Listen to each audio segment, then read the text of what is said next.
What happens when one of Hollywood's biggest stars sits down for what should be a routine morning show interview, only to find himself facing a host determined to tear him down on live television?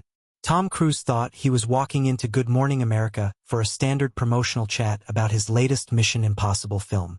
Instead, he found himself in a verbal battlefield with George Stephanopoulos. A confrontation so intense it would end with security escorting one of the most famous actors in the world off the set. Before we dive into this explosive encounter, make sure to hit that subscribe button and let me know in the comments what you think really motivated George's aggressive approach that morning. The cameras rolled and George Stephanopoulos flashed his practice television smile. But there was something cold behind his eyes as he looked across at Tom Cruise. The interview was supposed to be straightforward, a simple promotional segment for the new Mission Impossible film. Tom had done thousands of these over his career, and he settled into his chair with the easy confidence of someone who knew exactly how these things went. "We're here with Tom Cruise, one of Hollywood's biggest stars," George began, his voice carrying that familiar morning show cadence. "Tom, thanks for being with us this morning." "Thanks for having me, George.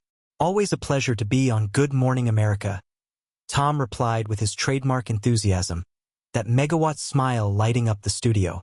"I'm really excited to talk about this new film. The stunts we pulled off, the incredible locations. The whole team really outdid themselves."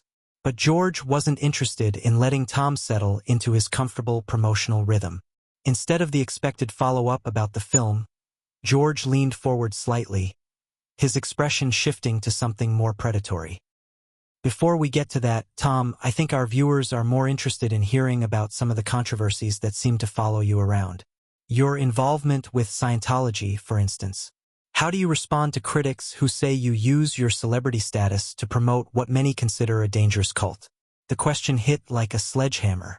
Tom's smile faltered for just a fraction of a second before he recovered. But George had clearly caught him off guard. This wasn't in the pre-in notes. This wasn't what they had discussed. "Well, George, I'd rather focus on the film today," Tom said diplomatically, trying to steer the conversation back to safer ground.